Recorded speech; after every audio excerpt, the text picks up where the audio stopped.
Bom dia, amigos, bom dia, irmãos. Vamos a mais um estudo do livro Alquimia, certo? Ao episódio 2, certo? Paramos nesse parágrafo aqui. Assim, as ciências e a filosofia são apenas teorias que podem ser corretas ou errôneas. Raramente tentam provar se são uma coisa ou outra. Esse instrumento do ocultismo de livros, estão fazendo um bom trabalho, enquanto não pretendam ter o que não possuem.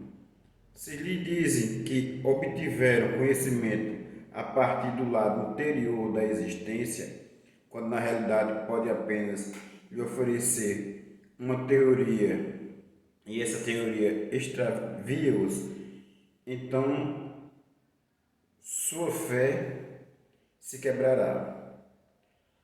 Mas há o ocultismo como uma arte, mas há no ocultismo, como em toda parte, pessoas que ensinam somente por dinheiro, a quem lhe é indiferente a exatidão ou o erro do seu ensinamento. Mas por acaso não ouvimos falar também de tais instrutores nos evangelhos? É verdade, gente. Existem pessoas oportunistas em todos os ramos, né? Independente do que for. Pessoas que se dizem mestres, maçons sem serem, ou comprar apenas os paramentos e querem, nem tem o conhecimento, primeiro, né? Do que é o seu maçom, o seu templário, né? Não tem a ética e aí querem passar para outras pessoas o que não são, né? E existem pessoas que se fazem de evangélico para dar golpes por aí afora. Isso tem todos os casos, independente do que for, a ética não é para todos, né? Quer dizer, é para todos, mas poucos exercitam, né? Há pouco recebi uma carta de um dos mais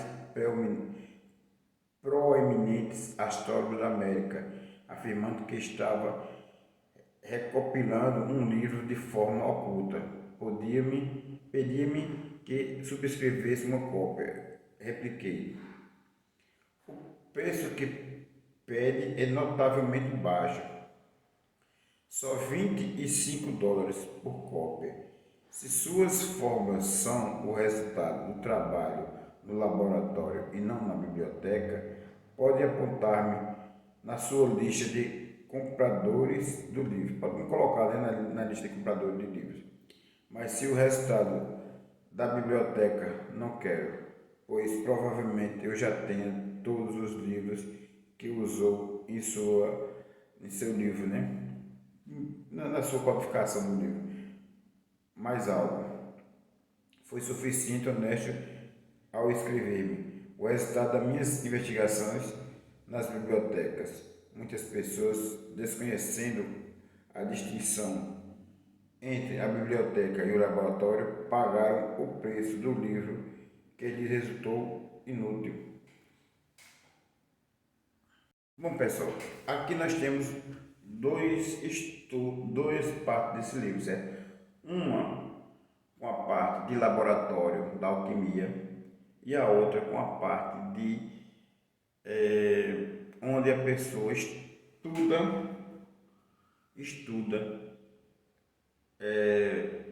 no laboratório, né, faz as pesquisas, faz a parte de campo, tenta fazer a decantação, e a outra é a alquimia filosófica, certo?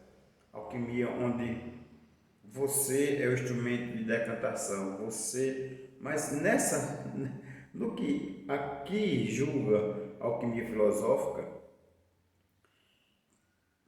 é ciência, certo? É ciência pura. É porque nem todas as vezes nós estamos com o olho pronto para enxergar e o ouvido pronto para escutar. Às vezes nós enxergamos e não vemos, escutamos, mas não entendemos, né? Quantas pessoas escutam uma coisa em português e falam outra completamente diferente, não é verdade? Então, Quando estive em Nova York há 2 anos, encontrei com alguns dos meus velhos estudantes, que não via desde muitos anos. Um grupo deles estava estudando alquimia. Fiquei um tanto surpreso, é claro, interessado.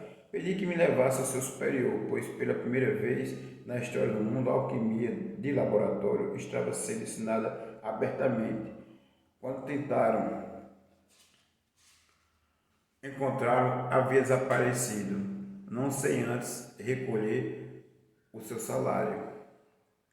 Havia selecionado seus discípulos entre aqueles que haviam estudado a filosofia oculta durante anos e que claramente sabiam algo. Havia afinidade entre eles, né? Primeiramente, ensinou-lhes que o livro contavam sobre a teoria da alquimia. 2 noites antes de partir, e sem avisá-lo que não voltaria, disse-lhe: lhe darei a fórmula para fazer ouro. É fácil de fazer, o mais difícil é desfazer-se do metal uma vez produzido. E foram bastante credos para engolir isso. Também lhes disse: lhes darei o nome de todos os elementos, menos um. Não é permitido declará-lo, mas me concentrarei sobre ele, e aqueles que vocês que forem intuitivos captarão seu nome. Poderão ir para casa e fazer todo o ouro que quiserem no fundo de sua cozinha. Veja, pessoal. E aceitaram sua confirmação como verdadeira, né? Cobrou alto valor em dinheiro pelo seu curso de conferências, e a única alquimia que conhecia era a alquimia da natureza humana. Lógico que uma pessoa com bom senso diria: se esse homem sabe fazer ouro, como que anda por aí proseando sobre um curso de várias centenas de dólares, quando só seria se esse homem sabe fazer ouro, como anda por aí proseando sobre um custo de várias centenas de dólares, quando só necessaria usar o forno de sua cozinha para conseguir todo o ouro que quisesse. Usando a lógica, né, gente? A pessoa que divulgou o segredo era um promotor de ferros cares, acostumado a manejar grandes transações financeiras. Não obstante, no que concerne ao ocultismo, foi suficientemente crédulo como para aceitar as afirmações de uma pessoa errante, né? Uma mulher que estudou comigo por pouco tempo, muito pouco tempo, antes que eu terminasse sua vida estudantil, foi em seguida à Arábia e ao voltar procurou-me em Nova York e em Chicago. E procurou gente interessada no ocultismo. Atualmente trabalha em Washington, dizendo que enquanto estava na Arábia, um dos grandes ocultistas de lá dividiu com ela o conhecimento de como fazer o grande elixir da longa vida, gente. Ela oferecia vender o segredo em troca de uma numerosa soma de dinheiro, alegando que restauraria a juventude em poucos meses, e conseguiu encontrar quem acreditasse nela. Sua permanência em cada cidade foi limitada. Quanto mais incríveis sejam tais afirmações, maior o número de pessoas que acreditam. Um homem veio ver-me há pouco tempo e disse-me que tinha um meio de fazer joias. Eu disse: muitos químicos podem fazer isso. E ele me respondeu: eu faço alquimicamente. Não poderia distingui-las das gemas naturais. Quero que me pague pela manufatura. E perguntei-lhe: como é seu processo? Dê-me uma indicação simples sobre os ingredientes principais. Utiliza mercúrio? Não, disse ele. Nada de mercúrio. Não pude senão replicar. Então, carece de conhecimento que julga possuir. Então, carece do conhecimento que julga possuir, pois o azeite de mercúrio é a base de todas as joias.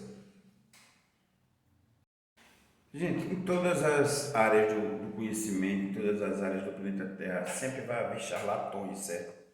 Veja, recentemente, dentro da Nova Ordem de Cristo, eu tive problemas com uma moça que ela queria vender passagens para turnês fora do Brasil, usando o nome da Nova Ordem de Cristo, certo? E ela não tinha em canto nenhum hotel conveniado à empresa dela, ela não tinha empresas aéreas conveniadas, ela não tinha instrutores conveniados. Gente, a empresa dela não existia. Então, temos que ter cuidado com golpistas, certo? Com pessoas de má fé. Tem gente que fazem. Quantas pessoas aí fazem aí faculdade de direito só para dar golpes dentro da lei? Não é verdade? Vamos ter cuidado. Então, não disse ele, podem achar-se a vocês, podem achegar-se a vocês outras pessoas que são sinceras, mas que se auto-enganam. Há poucos dias achava-me na companhia química Calquis e estava falando com um administrador que me contou que achava que passar por uma experiência jacosa, que acabava de passar por uma experiência jacosa. Entrou um homem e mostrou-lhe uma massa de vidro fundido e colorido, dizendo: quero $500 e no prazo de um mês você e eu estaremos convertidos em homens ricos, pois encontrei o grande arte dos alquimistas. Aprendi a transformar mercúrio em ouro. Veja. O administrador era um negociante competente, mais interessado no negócio do que no ocultismo, e respondeu: como faz isso? Seu estudante disse: pego uma libra de mercúrio e a ponho ao sol. Consigo certos ângulos dos raios solares, faço passar através deste vidro de modo que caio sobre Mercúrio.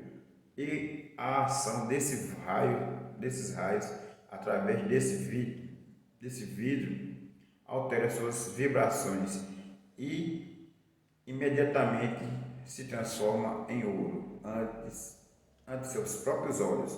O administrador perguntou: tem $2? Sim, replicou o homem. Então não necessita de $500, disse.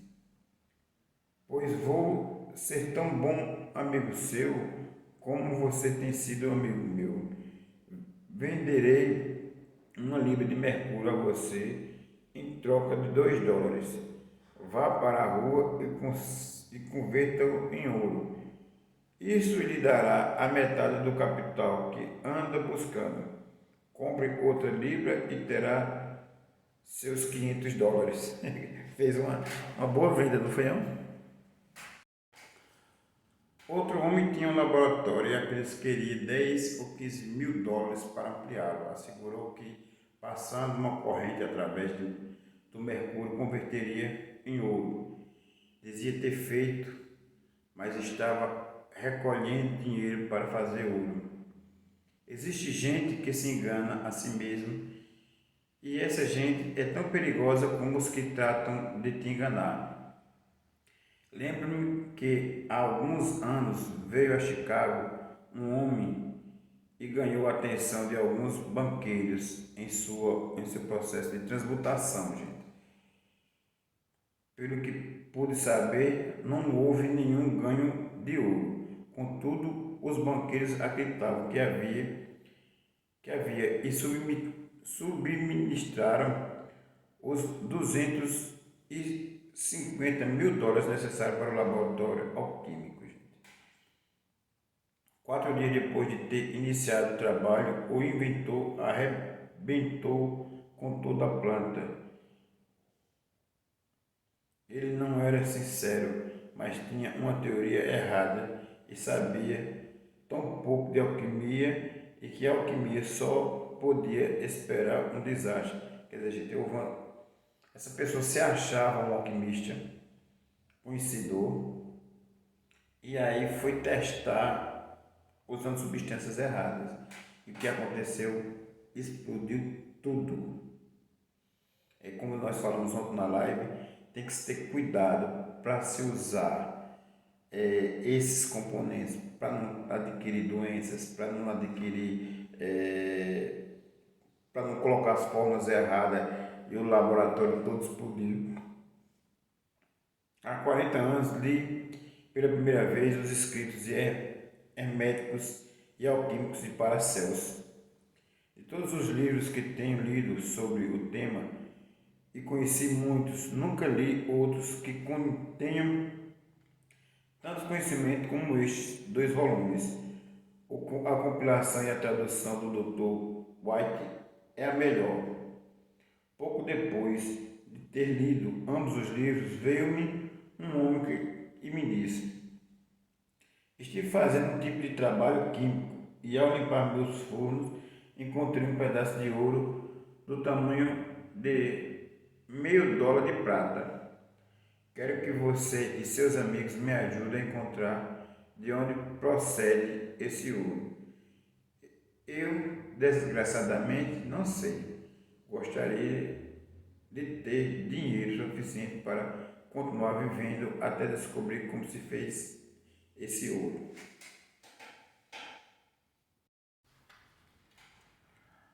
Bom, perguntei-lhe se teria algum modo de controlar esse processo e me respondeu que não. Sugeri então a possibilidade de que houvesse posto em forno algo que contivesse ouro, né? De modo que, acabado o experimento, o metal precioso ficou no fundo. Não o segui, mas muitos estudantes de ocultismo o fizeram e perderam muito dinheiro, gente. Há possibilidades boas e fortes que fracassaram na alquimia. Não difamam a arte. Alguns dos homens mais sábios do mundo estudaram alquimia e fracassaram. Robert Boyle, o grande químico, dedicou grande parte do seu tempo estudando alquimia. Foi um dos fundadores da Royal Sociedade da Inglaterra. Era uma personalidade forte. Finalmente, no término de sua vida, disse que acreditava na alquimia de modo absoluto, mas que carecia do tipo peculiar de mentalidade que se requer para chegar ao êxito com ela. Sir Isaac Newton empregou a primeira parte de sua vida tratando de se converter em alquimista e, ao fracassar, concluiu que não tinha talento necessário para participar do dito conhecimento, ainda que acreditasse nela até o fim de seus dias.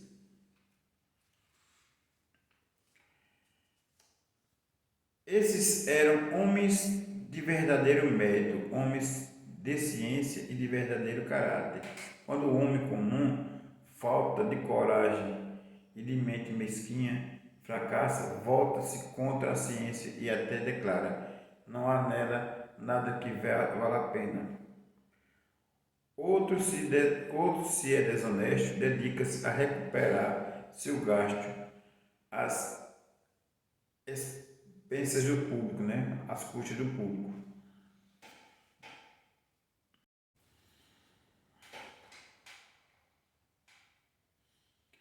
Então, pelos exemplos que dei, poderá ver que o caminho do pesquisador de ciências ocultas está cheio de perigos, tanto por causa dos sabe-tudo, quanto dos fraudadores da consciência.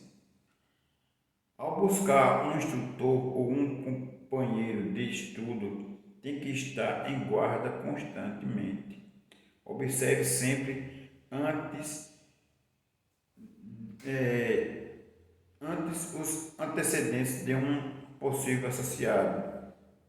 Trate de descobrir o que estudou e conseguiu. Ninguém alcança o êxito da alquimia se primeiro não tiver dominado outras coisas, pois requer a confiança em si mesmo, que vem somente após numerosas conquistas e é própria dos que têm a vontade de fazer e de persistir. Se uma pessoa se passa por instrutor, peça-lhe alguma evidência do seu conhecimento antes de aceitá-lo como seu estudante. Se busca ajuda financeira para prosseguir e completar suas investigações ocultas, exige dele alguma demonstração de sua capacidade nesta direção. Nenhum homem honesto poderia pôr objeções a tais exigências. Um banco não emprestaria dinheiro a um homem para ampliar seu negócio até haver demonstrado suas qualificações para tal êxito. E antes de tudo, lembre-se disto: o alquimia de laboratório nunca se ensina. É um assunto de conquista individual. É certo que, após o estudante demonstrar sua sua persistência e evidenciar seu caráter sob a dificuldade das circunstâncias que o noviço sempre encontra ao ingressar na alquimia e quando obteve algum êxito, por grosseiro que fosse, então alguns indivíduos espertos na grande arte dará ao jovem estudante de tempo em tempo, certas indicações valiosas que o ajudarão na sua pesquisa. Para triunfar nesta arte marginal se requer peculiar tipo de mente. Não me refiro necessariamente a uma mente superior, mas a alguém tenaz, paciente, intuitivo e insaciavelmente de conhecimento, uma busca insaciável de conhecimento. Todos os alquimistas são ocultistas, mas nem todos os ocultistas são alquimistas, pois muitos estudantes não se preocupam com esse tipo de estudos. Muitos preferem a arte, a literatura, a escultura, a música, as matemáticas, a mecânica ou alguma outra fase do conhecimento e, com o tempo, tornam-se mestres da arte ou ciência de seleção que os seleciona. Bom, gente, vamos ficar aqui na página 30, certo? Bom, gente, voltando à página 30, né? Falamos de dois tipos de ocultistas, o prático e o teórico. Do mesmo modo, há dois tipos de alquimista, o alquimista de laboratório e o alquimista de biblioteca.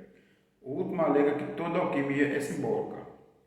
Esta teoria avançou-se em 1850, quando uma mulher inglesa publicou anonimamente um livro intitulado Uma Sugestiva Investigação Concernente ao Mistério Hermético e Alquimia, uma tentativa de recuperar antigo experimento da natureza. Logo se seguiu, em 1865, outro livro da mesma índole, obra de um M.R. Hickson, da América, intitulado Comentários sobre a Alquimia e os Alquimistas.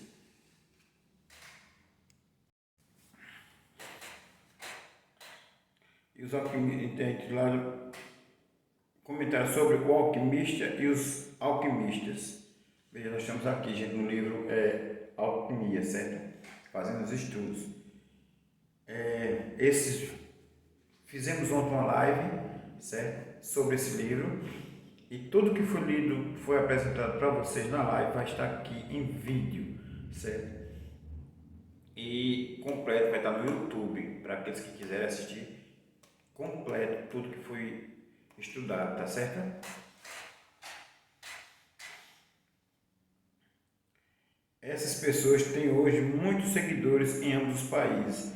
Contudo, durante incontáveis milhares de anos, todos os alquimistas, tanto de biblioteca quanto de laboratório, afirmam que suas ciências eram de índole material.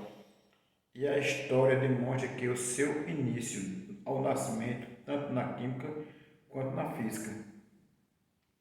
A história da alquimia também demonstra que em diferentes períodos houve homens que adquiriram grandes fortunas sem outros meios de aquisição salvo a alquimia e que afirmaram ter alcançado sua fortuna graças ao seu conhecimento, de modo que de transformar em ouro os metais inferiores, o que demonstra claramente que a arte hermética sempre foi uma ciência física, além de uma filosofia. Dr.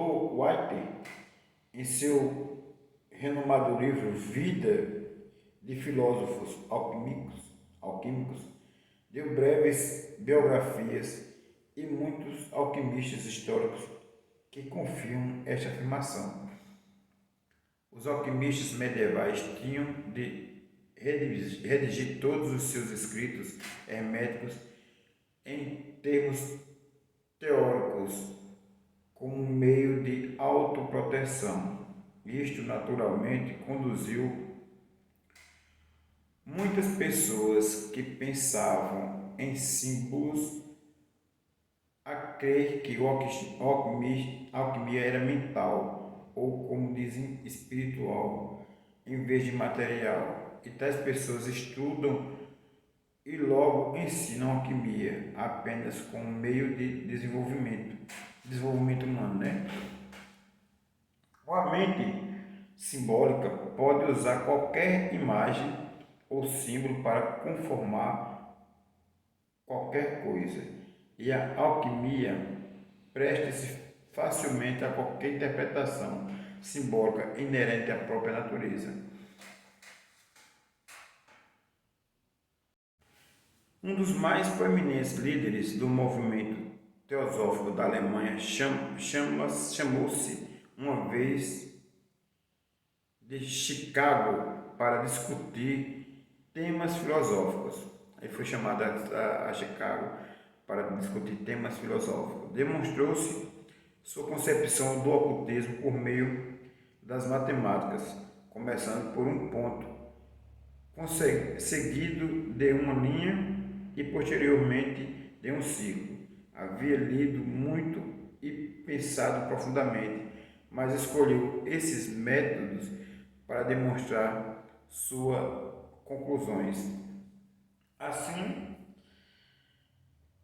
São assim as mentes que afirmam que a alquimia é simbólica. Essa gente diz estudar ou ensinar alquimia espiritual.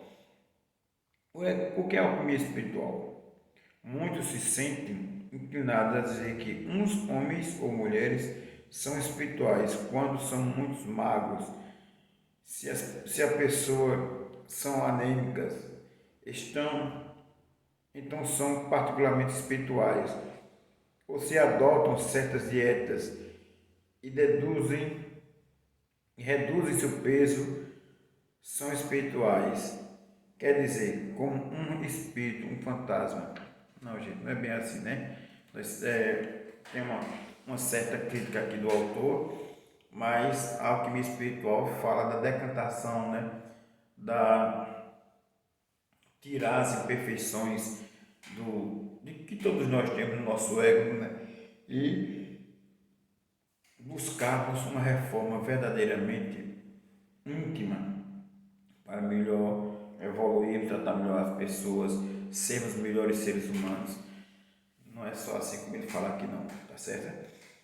O indivíduo, então, A metade das pessoas desse mundo usa a palavra espírito ou espiritual sem ter concepção alguma da ideia velada que carrega o vocábulo. É verdade.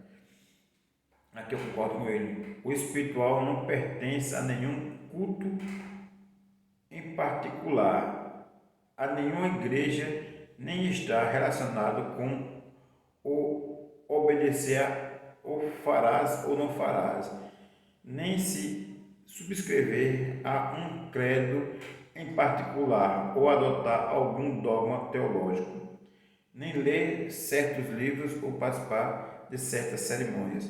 O Espírito é o Deus Mãe universal e espiritual. Será aquele que tenha os atributos do Espírito. Quais são os atributos do Espírito? 3, e somente 3: onipresença, onisciência e onipotência. Um indivíduo não poderia ser onipotente, pois só a divindade mesma o é. Mas uma pessoa pode ser espiritual, justo, a proporção como manifesta em sua vida algo de consciência e onipotência, algo de conhecimento e de poder, de modo que quando aquela pessoa fala de alquimia espiritual, supõe-se que seja algo que dê conhecimento e poder. Se neste sentido estão em direção correta, mas tal como em geral o termo pretende transmitir a ideia de que a alquimia nunca é material, mas somente filosófica. A filosofia hermética ou alquimista começou há 105.000 anos em Lamúria, quando os deuses menores revelaram seu reconhecimento, os homens mais avançados da raça. Não começou no Egito, como muitas pessoas creem. É verdade. Antes que a Lamúria afundasse, sob a pressão do Pacífico, foi levada pela flor. A Lamúria aqui, gente, é o continente Atlântico que nós estamos estudando, tá certo? Vamos ficar aqui na página 32. Até a próxima semana, teremos mais lives sobre o assunto e no outro dia e durante a tarde a publicação do livro, tá certo? Dos estudos para vocês.